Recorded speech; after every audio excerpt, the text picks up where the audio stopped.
जय हिंद साथियों, वंदे मातरम। आप सभी के लिए बॉटनी स्पेशल क्लास स्टार्ट हो चुकी है जो 25 नंबर की क्लास है और आज आपको मैं प्रोवाइड कर रहा हूँ। और आप सभी साथी इसे देखकर बहुत ही अच्छा जो है महसूस करेंगे क्योंकि आपसे क्वेश्चन बन पाएंगे। और ये क्वेश्चन आपने एग्जाम हॉल में देखा होगा और मैंने आपको प्रीवियस ईयर के जो पेपर करवाया है, अगर जिन्होंने भी वो पेपर नहीं देखा है तो जल्दी से जाइएगा और वो पेपर जरूर देखेगा। तो चलिए आइए मेरे साथ इस बेहतरीन और शानदार सी क्लास का लाभ उठाइएगा। आपको कमेंट्स बॉक्स में अपने जो है बताना है कि आपने क्या क्वेश्चन सही किया है, कितना क्वेश्चन बना पाया है। तो चलिए सेशन को स्टार्ट करता हूँ। काफ़ी शानदार क्वेश्चन होने वाले आज के इस बेहतरीन से सेशन में।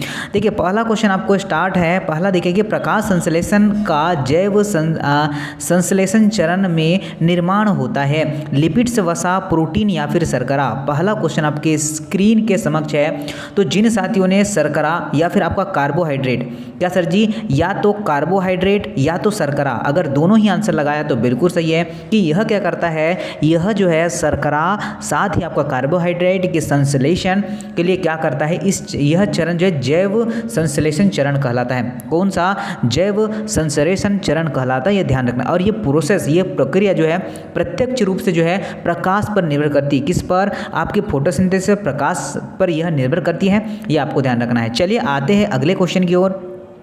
नेक्स्ट क्वेश्चन नोट करना साथियों, मेरे आपके जो है आपके लिए नेक्स्ट क्वेश्चन बोला गया है कि यदि प्रकाश संश्लेषण में प्रकाश उपस्थित न हो तो क्या होगा? जैव संश्लेषण जो है तुरंत रुक जाएगा या फिर जैव संश्लेषण नहीं रुकता है, जैव संश्लेषण हमेशा ही रुक जाता है, या जैव संश्लेषण कुछ समय जो चलता है फिर जो है रुक जाता है। तो आप सभी साथी बता पाएंगे कि साइंस क्या होगा साथियों। राइट आंसर नोट करिएगा।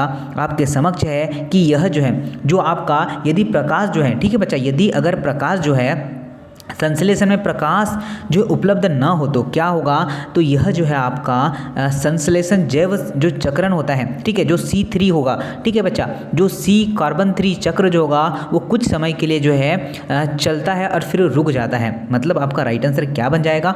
Option number D right answer बन जाएगा। और सेशन को शेयर करिएगा, जितना भी बच्चा जुड़ जाए उतना कम है क्योंकि सिलेक्शन चाहिए और सिलेक्शन ओनली और ओनली आपको जो है दिलवाएगा ये वाली क्लास। देखिए क्या बोला गया, नेक्स्ट क्वेश्चन नोट करना मेरे साथ।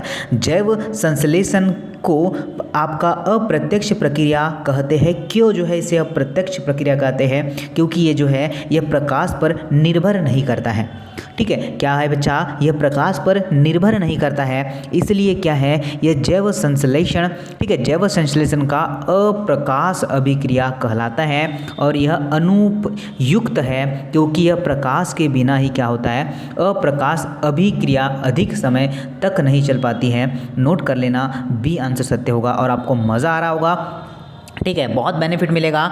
और आगे आते हैं, नेक्स्ट क्वेश्चन नोट करना मेरे साथ। क्या बोला है? केल्विन चक्र में जो प्रथम जो है उत्पादन पहचाना गया था वह कौन सा है? बताइए क्या बोला है, ठीक है बच्चा। देखिएगा, केल्विन चक्र में जो प्रथम उत्पाद पहचाना गया था वह कौन सा है? तो आपका 3 फास्फोग्लिसरिक अम्ल, या फिर होगा 2 फास्फोग्लिसरिक अम्ल, या फिर होगा 1 फास्फोग्लिसरिक अम्ल, या फिर 4 जो है फास्फोग्लिसरिक अम्ल होगा। तो जिन साथियों ने लगा पाया सर जी ऑप्शन नंबर ए 3 फास्फोग्लिसरिक अम्ल, इस क्वेश्चन का डेफिनेटली राइट आंसर होगा। हम सारा का सारा NCERT कवर कर रहे हैं गाइज, यहाँ से क्वेश्चन बाहर नहीं जाएगा, बस क्वेश्चन का लेवल थोड़ा चेंज होगा, क्वेश्चन का लैंग्वेज चेंज होगा, बाकी क्वेश्चन को ही बाहर नहीं जाएगा। अपनी ही क्लास से क्वेश्चन पूरा का पूरा आने वाला है। देखिए आपको C4 पादपों में प्रकाश जो है, ठीक है, C4 पादपों में प्रथम उत्पाद पहचाना गया है, वह क्या है? पहचाना गया है, उत्पाद क्या है? तो C4 जो है C4 पत में पादप में जो जिनके पादप उत्पन्न होते हैं C4 अम्ल कहलाते हैं। मतलब आपको नोट करना है ऑब्वियसली OAA, क्या होगा? OAA इस क्वेश्चन का राइट आंसर होगा, ठीक है। चलिए नोट कर लिया आप लोगों ने, ऑप्शन नंबर बी बिल्कुल सत्य है। आगे बढ़ते हैं सर जी। बोला है क्वेश्चन में कि एक अप्रकाश अभिक्रिया में कार्बन डाइऑक्साइड का, ठीक है, क्या होता है, ग्राही है। तो NADPH होगा, जी हाँ साथियों। या फिर होगा सर जी आपका रूबप, जिसे हम लोग क्या कहने वाले हैं, रूबिलो 1 और 5, ठीक है, इसे क्या कहते हैं, ये R जो U है इसे बोलते हैं रूबिलो। क्या बोलते हैं बच्चा? रूबिलोज, ठीक है, रूबिलोज फर्स्ट और आपका 5-bis फॉस्फेट, ये इसका जो है फुल फॉर्म होता है, नोट कर लीजिएगा, एग्जाम में पूछा सकता है। और इससे, ठीक है बच्चा, इसे ग्रहण करने के पश्चात ही क्या होता है, 6 कार्बन क्या होता है, न्यूट्रल हो जाते हैं, 6 कार्बन बाहर निकल जाते हैं, ये आपको नोट करना है। और तीन क्या होते हैं, 3 या 4 इसमें अस्थायी कार्बन होते हैं, नोट कर लेना, काफ़ी शानदार क्वेश्चन है और ऐसे क्वेश्चन आपको एग्जाम हॉल में देखने को मिल सकते हैं। देखिए, यदि बोला है, यदि जो है दिए गए विकल्पों में से 5 कार्बन वाला यौगिक पहचानिए। 5 कार्बन वाला यौगिक, कितना, 5 कार्बन होना चाहिए। कार्बन कितने होना चाहिए, 5 होना चाहिए। तो आपका रिबुलोज जो है 5 कार्बन वाला क्या है, राइबोस शर्करा उपस्थित है। फिर इसका राइट आंसर क्या बन जाएगा आपका, रूबी, ठीक है, रूबोलोज, ऑप्शन नंबर ए करेक्ट है। ठीक है, समझ आया, चीज़ें समझ आ रहे हैं आप लोग को। बोला है कि कार्बोक्सिलीकरण C3 चक्र को जो है उत्प्रेरित करता है। कार्बोक्सिलेज या फिर आपका रूबिप जो है कार्बोक्सिलेज, या फिर होगा रूबप ऑक्सीजलेज, या फिर होगा आपका विकल्प बी या विकल्प सी। आप सभी को आंसर करना है और तहलका मचाना है। बताएंगे आप लोग क्या आंसर हो पाएगा। अरे हर साथी कर पाएगा, हर बच्चा कर पाएगा, अगर उसने समाधान स्टडी कर ही लिया है तो आपका राइट आंसर होगा आपका कार्बोक्सिलेज और आपका रूबक जो है कार्बोक्सिलेज, ऑप्शन नंबर सॉरी बच्चा, ये आपका बी और जो है सी होगा। ठीक है, ये दोनों आपका रूबक, दोनों ही आपका जो आपका कार्बोक्सिलेज और आपका ऑक्सीजनेस, ये दोनों ही राइट आंसर होगा, नोट कर लेना। देखिए, क्रेब्स चक्र में बोला गया है कि आपका केल्विन चक्र संचलित होता है। किसमें, केल्विन चक्र संचलित होता है आपका C3 पादप में, C4 पादप में, C2 पादप में, या विकल्प ए या विकल्प बी, दोनों ही होगा इस क्वेश्चन का राइट आंसर। क्या आप लोग नोट कर पाएंगे कि जो केल्विन पथ है यह दोनों C3 और C4 दोनों पादपों में डिनोट करता है, यह निर्भर करता है। क्या आप सभी लोगों ने सर जी डी आंसर लगाया क्या, C3 और C4, वेरी गुड। अगर आपने यही आंसर चूज़ किया है तो चलिए साथियों आगे चलते हैं। नोट करना मेरे साथ, नेक्स्ट क्वेश्चन क्या है। नेक्स्ट क्वेश्चन नोट करते सर जी, ये देखिए नीट में और काफ़ी सारी एग्जाम में ये क्वेश्चन पूछा जा चुका है आप लोगों से। बोला गया कि वह प्रक्रिया जो कि C3 पादप और C4 पादपों में मुख्यतः विभेद करती है, ग्लाइकोलिसिस, केल्विन चक्र, प्रकाश संश्लेषण या फिर शोषण। प्रकाश संश्लेषण क्या आप सभी लोगों ने लगाए, प्रकाश शोषण इस क्वेश्चन का राइट आंसर है।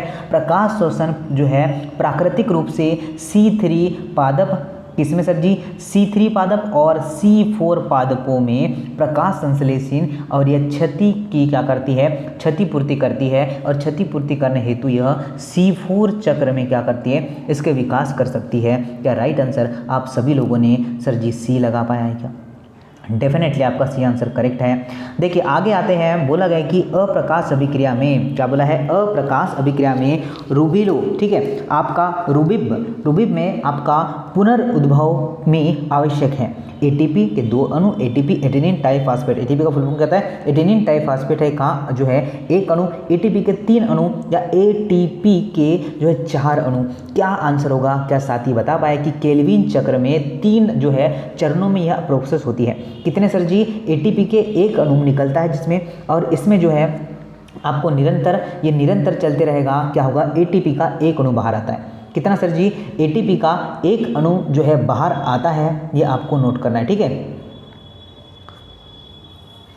चलिए आगे बढ़ते हैं। ठीक है बच्चा, आगे बढ़ते हैं, जरा नोट करते हैं नेक्स्ट क्वेश्चन क्या है। बोला गया कि केल्विन चक्र में, क्या बोला सर जी, केल्विन चक्र में आपका प्रविष्ट प्रत्येक कार्बन डाइऑक्साइड अणु को आवश्यक है। तो देखिए क्या होगा, NADPH के 2 अणु और साथ ही आपका ATP के 3 अणु। ठीक है ना, देखिए नोट करिएगा, बिल्कुल राइट आंसर आपका NADP के 2 अणु और ATP के 2 अणु, या फिर ATP में परिवर्तनशील मात्रा, या केवल आपका NADPH। तो देखिएगा आप सभी का राइट आंसर ये होगा। साथियों आप सभी के लिए ब्रह्मास्त्र जो है, हमारी ब्रह्मास्त्र वाली क्लास लॉन्च हो चुकी है। आपको प्रतिदिन जो है 3 से 4 या 5 टॉपिक प्रतिदिन आपको प्रोवाइड करता हूँ, उसे देखना मत भूलिएगा।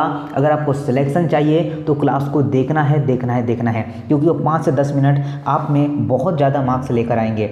देखिए नेक्स्ट क्वेश्चन नोट करिएगा, क्या बोला गया है, और पूरा एग्जाम ओरिएंटेड ही आपको पढ़ाया जाता है, ये ध्यान रख लीजिएगा। अप्रत्यक्ष अभिक्रिया में ग्लूकोज के अणु के निर्माण की आवश्यकता होती है तो कितने अणु के निर्माण की? तो ग्लूकोज में 6 कार्बन, कितने बच्चा? 6 कार्बन, और साथ ही एक जो है कार्बन C3, कार्बन चक्र C3 की स्थिरीकरण हेतु जो है केल्विन चक्र के 3 और आपका जो है उसके साथ आपके 2 किसके सर जी? आपके NADH की आवश्यकता होती है। तो अब क्या राइट आंसर होगा?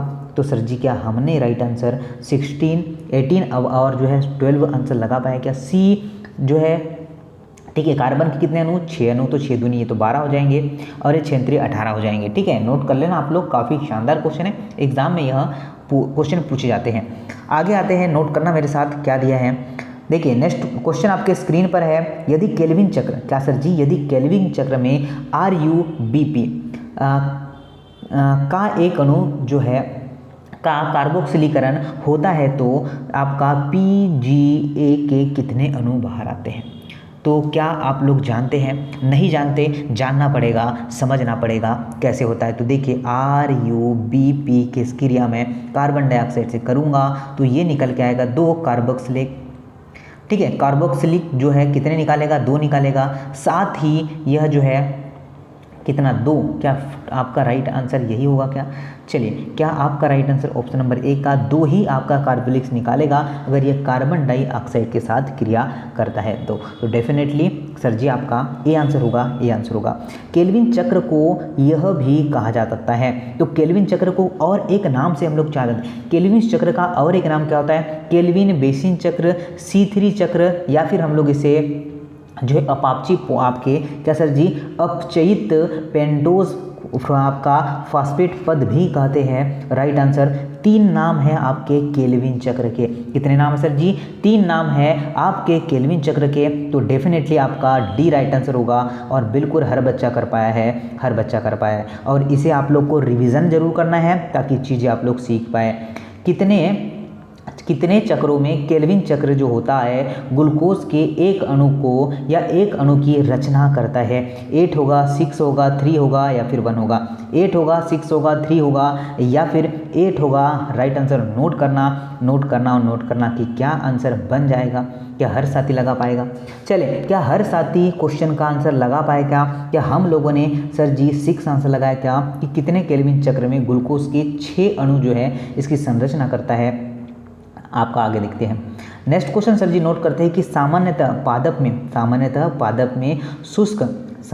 पादप में शुष्क जो है उष्णकटिबंधीय दशाओं के लिए अनुकूलित है और जो है में क्या होता है? C3 चक्र, C2 चक्र, C5 या फिर C, तो एक केल्विन चक्र ही होते हैं। अब राइट आंसर आप सभी लोगों ने ध्यान दीजिएगा, जो पादप होते हैं, पादप को जो शुष्क उष्णकटिबंधीय क्षेत्र होते हैं वो इसके लिए अनुकूलित होते हैं। कैसे सर जी?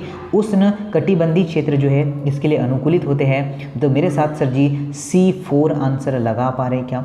अरे हर बच्चा C4 लगा पाए क्या? डेफिनेटली सर जी यही आंसर होने वाला है। आगे आते हैं, मेरे साथ नोट करना कि आपका क्रेंज, ठीक है, क्रेंज शारीरिक अभिलक्षण होता है C5 पौधों का, C3 पादपों का, C2 पादपों का या C4 पादपों का?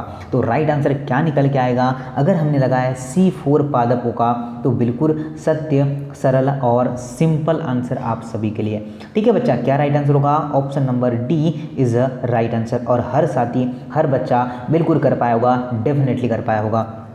C4 चक्र में कार्बन डाइऑक्साइड का प्राथमिक ग्राही है। C4 पौधों में कार्बन डाइऑक्साइड का प्राथमिक ग्राही होता है। बताइए क्या आंसर बन जाएगा?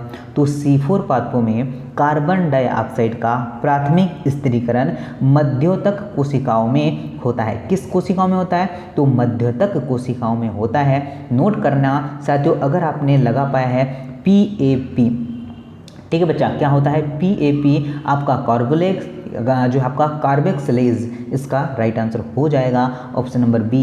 वेरी गुड, अगर आपने यही आंसर लगा पाया होगा। चलिए साथियों आगे आते हैं। बोला गया कि PEP में उपस्थित होते हैं। अब देखिए, पर्ण मध्योतक कोशिकाओं में या फिर आपका पुलाच्छद कोशिकाओं में, विभोज्य ऊतक कोशिकाओं में, या फिर विकल्प ए या फिर विकल्प बी, दोनों होगा क्या सर? क्या दोनों बना पाएंगे? क्या दोनों राइट आंसर हो पाएंगे? चलिए सर्वप्रथम सबसे पहले राइट आंसर क्या हर बच्चा ऑप्शन नंबर ए कर पाएगा क्या?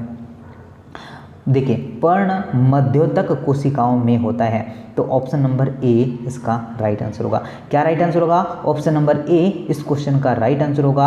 आगे देखते हैं नेक्स्ट क्वेश्चन क्या होगा। नेक्स्ट क्वेश्चन कितना साथी कर पाएगा, जरा मेरे साथ नोट करेगा। रूबी, ठीक है, रूब बॉस जो है आपका कैल्शियम कार्बोनेट, कैल्शियम ऑक्सीजन, ठीक है बच्चा। देखिए क्या बोला है, अब इसमें आपको ध्यान रखना है कि क्या राइट आंसर होगा। तो देखिएगा आपका एंजाइम अनुपस्थित होते हैं, उपस्थित नहीं अनुपस्थित होते हैं, तो पर्ण आपका पर्ण मध्योतक कोशिकाओं में या फिर पुलाच्छद कोशिकाओं में, C3 पादपों में या फिर होगा C4 पादपों में। राइट आंसर क्या होगा, नोट करना सर जी। राइट आंसर की बात करें तो अगर आपने चूज़ किया है क्या पर्ण मध्योतक कोशिकाओं में, तो ये बिल्कुल सत्य आंसर होगा कि जो पुलाच्छद होते हैं, ठीक है, पुलाच्छद कोशिकाओं में क्या होता है सर जी, ये पर्णों तक आपके जो आपके मध्योतक कोशिकाओं में क्या होता है, आपका पी जो है पी, यह इससे संबंधित होता है। तो नोट कर लेना, आप सभी का बहुत ही शानदार आंसर होगा। तो ये क्लास आज इतनी ही है, तो कल आपको मॉर्निंग में पर्टिकुलर 6:30 से क्लास हमारी होगी, तो आप पर्टिकुलर जो है क्लास को ज्वाइन करें। आज मैंने 20 क्वेश्चन तो करवा ही दिया है आप लोगों को। तो आई होप आज का सेशन आपको पसंद आएगा। लाइक करना, शेयर करना दोस्तों के साथ, और जो है सारी क्लासेस को आपको ज्वाइन करना है। जय हिंद, नमस्ते, वंदे मातरम।